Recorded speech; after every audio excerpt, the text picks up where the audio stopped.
Yes class 9th, हमने आपको 2 revision paper दिया था बेटा. Now I will discuss that revision paper. So I will be discussing these 2 paper, revision paper 1 and revision paper 2. So just keep in mind, just note down your problem. कुछ चीज़ में बिल्कुल आसानी से सिखा दूंगा और कुछ चीज़ों को आपको थोड़ा ध्यान देखना होगा. पहला क्वेश्चन है बेटा, find a rational number lying between 1/4 and 1/3. एक रैशनल नंबर लिखो between 1/4 and 1/3. See this one is very easy. 1/4 और 1/3 के बीच में एक रैशनल नंबर लिखो. थोड़ा सा सेट बनाएंगे. आज मैं आप लोगों के लिए नया सा रिवीजन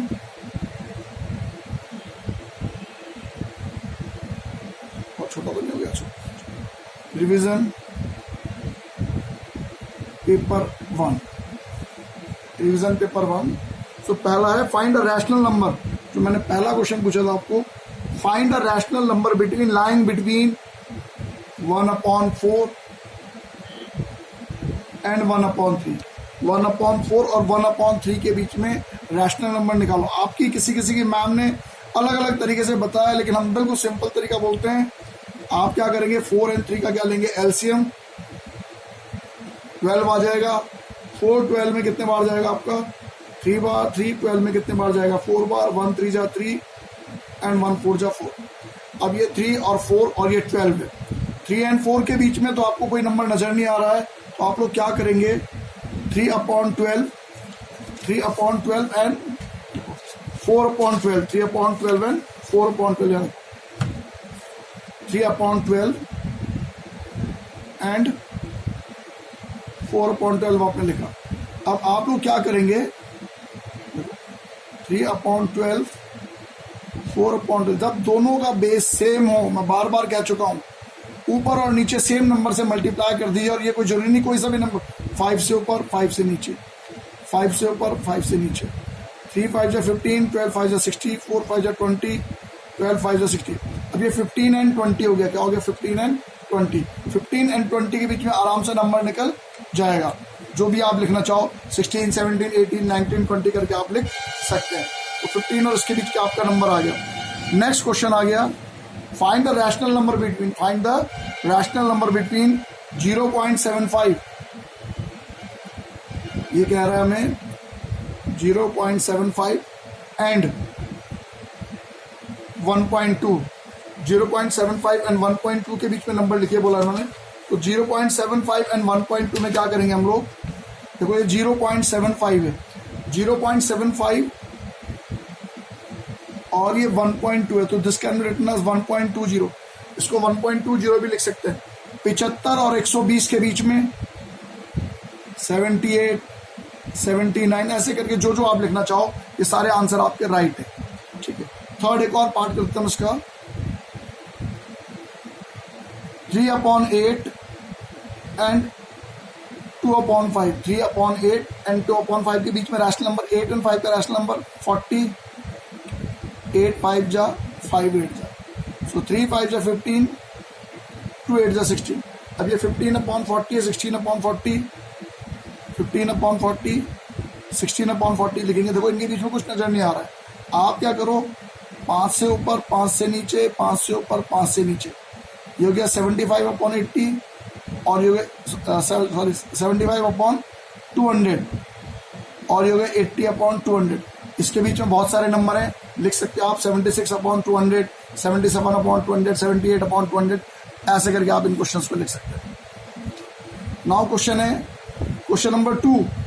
देखो मेथड आपकी मैम ने भी सिखाया होगा. हम चाहते हैं बहुत सिंपल मेथड बता रहे, आपकी मैम उसे गलत कर ही नहीं सकती है. 2.1 एंड 2.2 के बीच में आपको निकालना है 16 रैशनल नंबर. तो 2.1 को लिख सकते हैं 2.100, 2.2 को लिख सकते हैं 2.200. ये 100 और ये 200. इसके बीच में 2.105, 2.108, 2.109, जो जो आपको लिखना है आप लिखते जाएंगे. ये तो हो गया हमारा. ऐसे 2 क्वेश्चन इंपॉर्टेंट हैं. एक क्वेश्चन है विदाउट एक्चुअल डिवीजन, बिना डिवाइड करके. ठीक है. Find which of the following rational number are terminating decimal या नहीं है.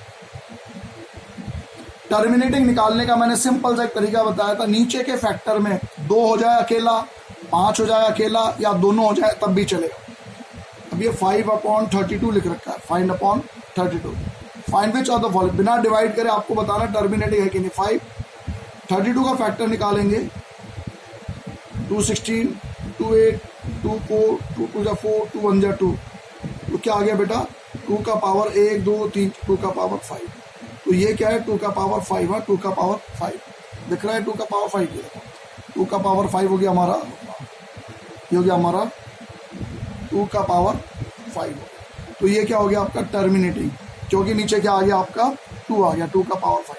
अगला क्वेश्चन है हमारा 11/24, ये टर्मिनेटिंग है कि नहीं है। अब यहाँ देखो 24 लिखा हमने, 24 का क्या निकाल रहे हैं हम लोग, फैक्टर। 2 12 जा, 2 6 जा, 2 3 जा, 3 1 जा। इसके फैक्टर में क्या आ गया, एक 3 आ गया, क्या आ गया, 3 आ गया। क्योंकि 3 आ गया तो ये टर्मिनेटिंग नहीं है। 11 2 का क्यूब है और ये 3 है, तो ये क्या हो गया आपका नॉन टर्मिनेटिंग। क्या हो गया आपका ये नॉन टर्मिनेटिंग। अगला क्वेश्चन आ गया, जब नीचे 2 और 5 के अलावा कुछ आ जाए तो वो क्या हो जाएगा आपका नॉन टर्मिनेटिंग। अगला हो गया हमारा 27/80, 27/80। देखो 27/80 का मतलब हो गया 27 का फैक्टर निकाल दो, 80 का फैक्टर निकालना, फैक्टर नीचे वाले का निकालना है। 80 का फैक्टर निकालो, 240 जा, 220 जा, 210 जा, 25 जा, 5 1 जा, 1 2 3 4, ये 27, ये 2 का पावर 5, ये 5 का पावर 1, ये 27 हो गया, 2 का पावर 4 5। देखो यहाँ 2 और 5 है, क्या है 2 और 5 है, इसलिए ये क्या हो गया आपका टर्मिनेटिंग। ऐसे करके आपने इन क्वेश्चंस को चेक करना है, ये टर्मिनेटिंग है कि नॉन टर्मिनेटिंग। फिर अगला क्वेश्चन आ गया हमारा, क्वेश्चन नंबर 3।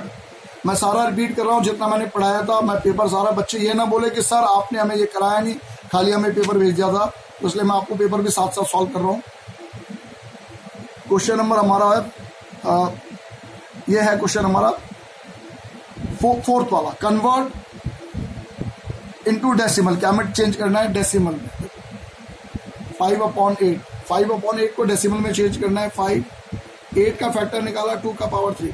क्योंकि ये टर्मिनेटिंग है, क्योंकि क्या ये टर्मिनेटिंग है, तो हम लोग क्या करेंगे बेटा, 2 का पावर 3 है नीचे, 2 का पावर 3, तो क्या होना, देखो 2 का पावर 3 है तो 5 का पावर भी हमें क्या चाहिए, नीचे 3 चाहिए। नीचे 3 होगा तो ऊपर भी 3, तो 3 ये हो गया और 1 ये हो गया, तो ऊपर 5 का पावर कितना हो गया 4, 5 का पावर कितना हो गया 4।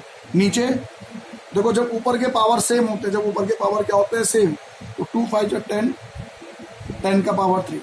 अब 5 का पावर 4 मतलब 5 × 5 × 5 × 5 4 बार कितना आएगा 625, 10 का क्यूब 1000, ये आ गया हमारा 625। 3 प्लेस के बाद डेसिमल, आंसर हो गया 0.625। जब टर्मिनेटिंग है तो आसानी से काम हो जाएगा। नेक्स्ट पार्ट 9/16, 16 का मतलब क्या हो गया, 16 का मतलब 2 2 2 2 कितने बार, 4 बार, 2 का पावर 4। अब ये 2 का पावर 4 है, इसे 5 के पावर 4 से ऊपर, 5 के पावर 4 से नीचे करेंगे, 5 के पावर 4 से नीचे और 5 के पावर 4 से ऊपर करेंगे। अब क्या होगा देखो बेटा, ध्यान से देखिए, ऊपर का पावर सेम है तो हम लोग इन दोनों को क्या कर देंगे, मल्टीप्लाई कर देंगे, ये हो जाएगा 10 का पावर 4। क्या हो जाएगा हमारा ये 10 का पावर 4। अब 5 × 5 × 5 × 5 करेंगे, 5 5 जा 25, 25 का कितना हो गया हमारा 625, 25 का कितना हो जाएगा हमारा 625। लाइक पढ़ लिया चलो, 5 5 जा कितना हो जाएगा हमारा ये 625 हो जाएगा। 625 को 9 से करेंगे, देखो 625 × 9, 9 5 45,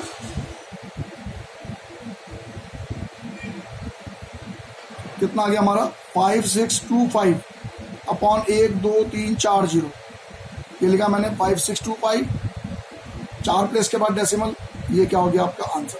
अगर टर्मिनेटिंग है तो खेल बहुत आसान है, आप इस तरीके से क्वेश्चन करते चले जाएंगे। ये बोल रहे हैं हमें कन्वर्ट इनटू अ डेसिमल, क्या हमें चेंज करो, इसे डेसिमल में चेंज करो बोल रहे हैं। अब ये आ गया हमारा 11/24, 11/24।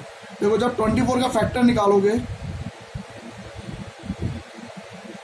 तो एक 3 आ गया, एक क्या आ गया आपका 3 आ गया, क्योंकि नीचे 11 2 का पावर 3, 3 का पावर 1 आ गया, तो ये हो गया आपका नॉन टर्मिनेटिंग। क्या हो गया?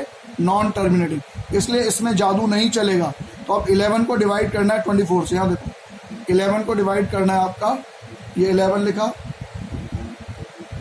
24 से 0.0, 24 चौके 96,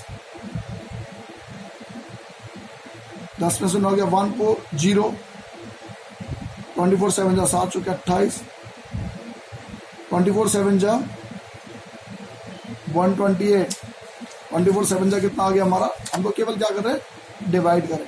24 7 जा 120, रफ कर रहा हूँ मैं, 12 हो गया, 3 1 2 0, 24 5 जा, ये डिवाइड कैसे हो गया? 24 5 जा 10 में से 8 गया 2, 3 में से देखो 24 4 जा 96, 10 में से 6 गया 4, और क्या बचा आपका? 10 में 6 गया 4 हो गया आपका, यहाँ चला गया। हाँ तभी मैं बोलो ये तो बचना नहीं चाहिए था। 96, 10 में 6 गया 4, कितना बचा? 10 में से 9 गया 1 4 0, 24 7 जा 168 होता है, गलत लिखा मैंने। 24 5 जा 120, 24 5 जा 120, 24 6 जा, सॉरी यहाँ आएगा 24 5 जा 120। मैं तभी बोलूँ मेरा आंसर गलत क्यों आ रहा है। 120, ये बचा 20, फिर हमने 0 लगा लिया, 24 9 जा 9 चौके 36, 216 ज़्यादा हो रहा है, 24 8, 24 8 जा 192, तो क्या आ रहा है? 0.458, फिर 8 0, 24 3 जा 72, कितना बचा? 10 में से 2 गया 8 0, फिर 24 3 जा। अब क्या नजर आ रहा है बेटा? ध्यान से आपने देखना है, 0.4583, ये समझना है आपने। 4583, बार बार 3 आ रहा है तो हम इसके ऊपर क्या लगा देंगे? बार लगा देंगे। ये नया चीज है। ये क्या है आपका? नॉन टर्मिनेटिंग, लेकिन क्या है? ये रिपीटिंग है। यहां तक के क्वेश्चन ये हमारे इजी हैं। 1 2 3 4 कर दिया मैंने, इसके आपको मैं रिवाइज करवा रहा हूं, फिर भी आपको प्रॉब्लम आएगा तो आप बोलेंगे सर नहीं हुआ और दोबारा समझाओ, फिर दोबारा समझाया जाएगा, क्योंकि हमारा काम यही है। अब now question number 5। Question number 5 में आपका इसमें कि express each of the following as a fraction in simplest form. क्या देखो, ये 0.3 बार, ये 1.3 बार, 0.34 बार, ये बहुत इंपॉर्टेंट क्वेश्चन है। इसके मैंने 8-9 पार्ट हैं, ये सारे के सारे बहुत इंपॉर्टेंट हैं। ठीक है, आपको मैंने पेपर पहले ही भेज रखा था, एक बार फिर दिखा दूंगा मैं आपका रिवीजन जब मैं, देखो पूरा पेपर ये बहुत इंपॉर्टेंट है। ये सारे के सारे क्वेश्चन टॉप मोस्ट इंपॉर्टेंट वाले हैं। कौन सा क्वेश्चन करूं? चलो मैं एक एक करके मैं सारे ही निपटाता हूं। यह है आपका 0.3 बार, 0.3 बार हम क्या मानेंगे इसे? x। क्या मानेंगे इसे हम? x। 10 से इधर मल्टीप्लाई करेंगे, 10 से इधर, जब ये 10 से इंटू करेंगे तो ये 3 खिसक के इधर चला जाएगा और ये 3 बार हो जाएगा। फर्स्ट इक्वेशन 10x में से x गया, 9x, p से 3 ये कैंसिल हो गया। x का वैल्यू क्या आएगा आपका? 3/9। 3/9 का मतलब ये हो गया हमारा 1/3। x की वैल्यू क्या आ गई हमारी? 1/3। तो ये 0.3 बार को मैंने क्या में लिख दिया? p/q के फॉर्म में। दूसरा क्वेश्चन, इसका तीसरा पार्ट है हमारा 0.17 बार। ध्यान से देखिए, 0.17 बार, जो बार है वो केवल 7 के ऊपर है। बार केवल किसके ऊपर है? 7 के ऊपर है। 10 × x 10x, 10 × x 10x। अब देखो ध्यान से इस क्वेश्चन को देखो, अगर आप इस क्वेश्चन में क्या करेंगे? 10 से इधर इंटू करें तो 10 से इधर भी करना है। जब 10 से इधर इंटू करेंगे 1 खिसक जाएगा और ये होगा 1.7 बार। इस जब भी ऐसे क्वेश्चन आए जब 0.1 डेसिमल के बाद हो और बार सबके ऊपर ना लग रखा हो, एक इसके ऊपर लग रखा हो और आधा इसके ऊपर लग रखा हो, तो 2 बार मल्टीप्लाई करना पड़ेगा। पहले 10 से करेंगे ताकि खिसक के इधर आ जाए, फिर दोबारा फिर 10 से, क्योंकि 7 के ऊपर बार है। अब 10 से इसको करेंगे, 10 10 100x, और 10 से जब इसको करेंगे तो हो जाएगा 17.7 बार। अब देखो दिखने में दोनों एक जैसे हो गए। अब 100x में से 10x माइनस करेंगे, 100x में से 10x माइनस करेंगे 90x, 7 7 गेट कैंसिल, 17 में से 1 गया 16, x का वैल्यू 16/90, x का वैल्यू कितना हो गया हमारा 16/90 होगा। x का वैल्यू क्या हो गया हमारा 16/90। ये हमारा x की वैल्यू निकल गई P/Q के फॉर्म में निकल गया। अब अगला क्वेश्चन है हमारा इसमें 0 पॉइंट, क्वेश्चन नंबर इसका हमारा 8th पार्ट, 0.163 बार, 0.163 बार x लिखा है मैंने, ध्यान से देखो। इस बार जो बार है 1 के ऊपर नहीं है, 1 अकेला रह गया, तो 10 से इधर 10 से इधर सबसे पहले, जब 10 से इंटू करेंगे तो हो जाएगा 1.63 बार, 10x इज इक्वल टू 1.63 बार। अब हम लोग क्या करेंगे, अब ये दो प्लेस है, इधर भी 100 से इधर भी 100 से, जब इधर 100 से करेंगे क्या हो जाएगा आपका 1000x, जब इसको 100 से करेंगे क्या हो जाएगा 163.63 bar. Equation number second, equation number third, 1000x में से 10x गया, 990x, 63 बार कैंसिल, 163 में से 1 गया 162, तो x की वैल्यू हो जाएगी हमारी 162/990, 162/990, ये हमारा इसका वैल्यू निकल गया। ठीक है, तो ये हमारे क्वेश्चन नंबर 5 पूरे हो गए। अब हम आपका क्वेश्चन नंबर 6 करेंगे। क्वेश्चन नंबर कौन सा करेंगे हम इसका, आपका 6 करेंगे। याद रखना 6 वाले में ये बहुत इंपॉर्टेंट है, बहुत ज्यादा। Find N irrational number between 3/7 and 5/9। इसके बीच में इर्रेशनल नंबर निकालना होता है। जब भी इर्रेशनल नंबर निकालना होता है तो इसका एलसीएम फैल्सीएम के चक्कर में नहीं पड़ना है। आपने 3 को डिवाइड करना है किससे, 7 से। क्या बोला मैंने, 3 को डिवाइड करना है 7 से। याद देखो, मैंने रफ शीट रख रखी है। कितने बच्चों को डिवाइड करना भी नहीं आता है, तो इसलिए मुझे डिवाइड करके भी दिखाना पड़ रहा है। 7 2 जा 14 60, 7 8 जा 56 40, 7 5 जा 35 50, 7 7 जा 49 1। अब यहाँ देखो ये 1 बचा, फिर 0, 7 1 जा 7, 3 0 7 4 जा। अब दोबारा यही आने लग जाएगा, इसके बाद ये दोबारा यही आने लग जाएगा। तो 1/7 देखो, 3/7 की वैल्यू कितनी है 0.42857 ऊपर बार लगा दिया। बार क्यों लगा दिया, दोबारा से 4 आना स्टार्ट हो जाएगा। अब 5/9 की वैल्यू, किसकी वैल्यू 5/9 की वैल्यू देखो। अब 5/9 की वैल्यू कैसे निकलेगी, 5 को डिवाइड करना है 9 से, 9 5 जा 45 50, 9 5 जा 45 50, 9 5 जा 45 50। तो क्या नजर आ रहा है, दोबारा वही आ रहा है। तो इसका मतलब हो गया हमारा 0.5 बार, मतलब 555 चलता आ रहा है। देखो अब ध्यान से सुनिए, 0.5 बार को हम लोग 0.55555 लिख सकते हैं। ये 4 to 8 है और ये 555 है।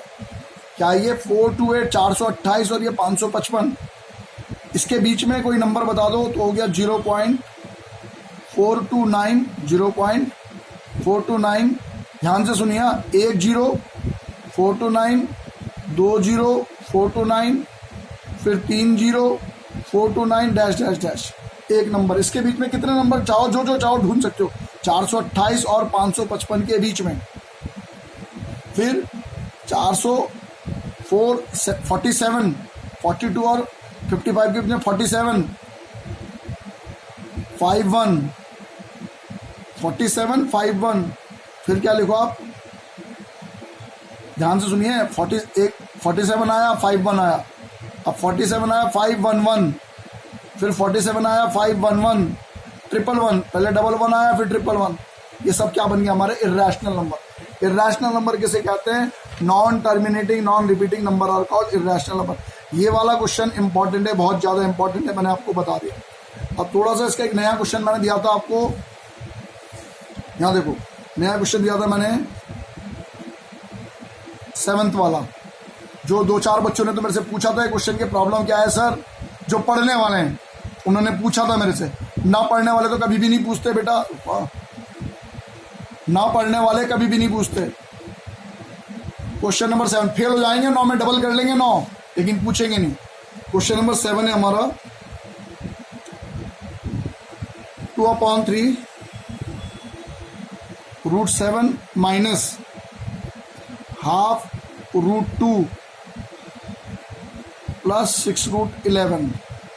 क्या बोला मैंने? 2/3 √7 माइनस हाफ √2 प्लस 6√11। फिर 1/3 √7 प्लस 3/2 √2। मैंने इसको बिल्कुल वैसे रखा जैसे इसका ऑर्डर है। ये √7 वाला एक तरफ, √2 एक तरफ, √11 एक तरफ। ये 2/3 है, ये 1/3 है। देखो 2/3 और 1/3 को जोड़ना है। एलसीएम 3, 2 + 1 3, 3/3 कट गया। तो ये क्या आ गया? √7। होशियार बन के √7 7 मत बना देना, ये ऐसे का ऐसे ही रहेगा। 2/3 और 1/3 को जोड़ना है, एलसीएम 3, ये √7 आएगा। अब यहाँ देखो 1/2 प्लस का 3/2, यहाँ देखो इसका कैसे करेंगे वर्किंग, -1/2 √2, 3/2 √2, एलसीएम 2 -√2 प्लस 3√2। 3√2 में से 1√2 गया, 2√2 को 2 से डिवाइड करा, तो ये क्या आ गया आपका? √2। क्या आ गया? √2। 6√11 में से 1√11 गया, क्या आंसर आया? 5√11। ये एनसीईआरटी के बुक का क्वेश्चन नहीं है, इसलिए समझ नहीं आएगा, समझने की कोशिश करना, इंपॉर्टेंट है ये क्वेश्चन। अब हम लोग ट्रू एंड फॉल्स कर रहे हैं क्वेश्चन नंबर 8 का। ज़्यादा डिटेल में नहीं लिखूंगा, खाली समझाऊंगा, आप अपने कॉपी में ढंग से कर लेना। ये तो मैं आपको ऐसे रिवाइज करा रहा हूँ क्योंकि मैं पहले पढ़ा चुका हूँ इसे। क्वेश्चन नंबर हमारा वर्कशीट भेजूंगा, वर्कशीट के साथ देख लेना से। Question number 8, give reason for true and false. Every natural number is a whole number. क्या हर नेचुरल नंबर एक होल नंबर होता है? तो आंसर आएगा यस। क्यों होगा? क्योंकि सारे नेचुरल नंबर होल नंबर के अंदर सम्मिलित होते हैं, शामिल होते हैं। बोलो सर कैसे? 1 2 3 4 सारे के सारे क्या है आपके? नेचुरल हैं और होल के अंदर होते हैं। और किसके अंदर होते हैं? होल के। होल क्या होता है? 0 1 2 3 4 डैश डैश होता है। इस सारे के अंदर ये सारे दिख रहे हैं, तो पहला आंसर होगा yes, every natural number is a whole number. Second में बोल रहे हर नेचुरल नंबर, देखो सेकंड में बोल रहे एवरी होल, क्या हर होल नंबर नेचुरल होता है? आंसर इसका नो।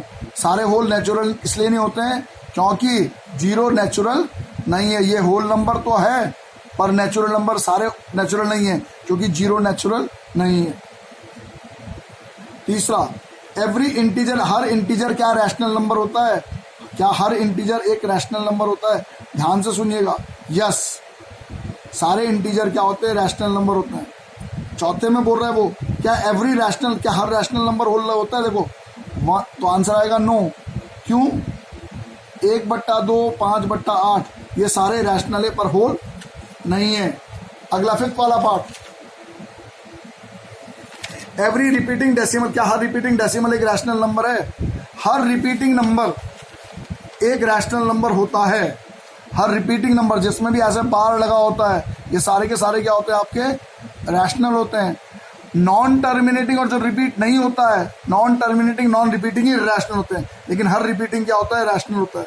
7th वाला अगला पार्ट, ये बोल रहे 0 एक रैशनल नंबर है। यस, 0 एक रैशनल नंबर है। क्यों है? क्योंकि 0 को हम 0/1 0/2 करके लिख सकते हैं। दूसरा क्वेश्चन है the sum of 2 rational number, the sum of 2 rational number is rational. 2 rational को अगर आप जोड़ोगे हर समय तो क्या आएगा? रैशनल ही आएगा। ये आंसर क्या है? यस। अगला 10th वाला पार्ट है the product of 2 irrational number. 2 irrational number, देखो √2 और √8 2 इरेशनल नंबर है। मल्टीप्लाई करा कितना गया? √16। √16 की वैल्यू क्या है? 4। तो 2 इरेशनल को मल्टीप्लाई करेंगे तो आंसर रैशनल भी आ सकता है। जरूरी नहीं है कि वो क्या है? इरेशनल आए, वो रैशनल भी आ सकता है और इरेशनल भी। ये कह रहे हैं कि product of 2 irrational number is always irrational, तो इनका आंसर क्या होना चाहिए? नो, ऐसा नहीं हो सकता। The product of 2 irrational is not always irrational. अगला ये बोल रहे हैं every real number is either, हाँ देखो ध्यान से सुनो, रियल नंबर पिताजी हैं, इसके दो बेटे हैं, एक रैशनल है और एक इर्रेशनल, एक रैशनल है और एक इर्रेशनल है। पाई इज रैशनल, बिल्कुल सही बात है कि पाई को हम लोग क्या कहते हैं, इर्रेशनल, क्योंकि ये पाई के फॉर्म में, और 22/7 को हम लोग क्या बोलते हैं, रैशनल, क्योंकि किसके फॉर्म में, P/Q के फॉर्म में। ये मेरा पहला वाला पेपर था, ऑलमोस्ट मेरा आपको समझा दिया। मैं आपको एक बार पेपर दिखा देता हूँ ताकि फिर मेरा वीडियो बंद होएगा। ध्यान से देखिए, कोई प्रॉब्लम कोई डाउट कुछ हो आप हमसे, हाँ ध्यान से देखते जाइए क्वेश्चन आप, ये देखिए ध्यान से देखिए आप, पहला क्वेश्चन ये हमारा क्वेश्चन आगे चलता चला गया। ये मैंने पहले ही भेज रखा था, वैसे तो मैं एक बार और आप लोगों को जो मेरे ट्यूशन के बच्चों को दिखाई दूंगा, एक बार वर्कशीट देख ही लेंगे। ये बहुत इंपॉर्टेंट है, आप ये ध्यान से देखिएगा। ये सारे क्वेश्चंस हैं, फिर मैंने इसको सॉल्व करा, अब आप इसे सॉल्व करके गूगल क्लासरूम में मुझे बिल्कुल भेजेंगे, फिर मैं आपके पेरेंट्स को बताऊंगा हाँ भाई बच्चों ने काम कर लिया बोल करके। Thank you for watching my video.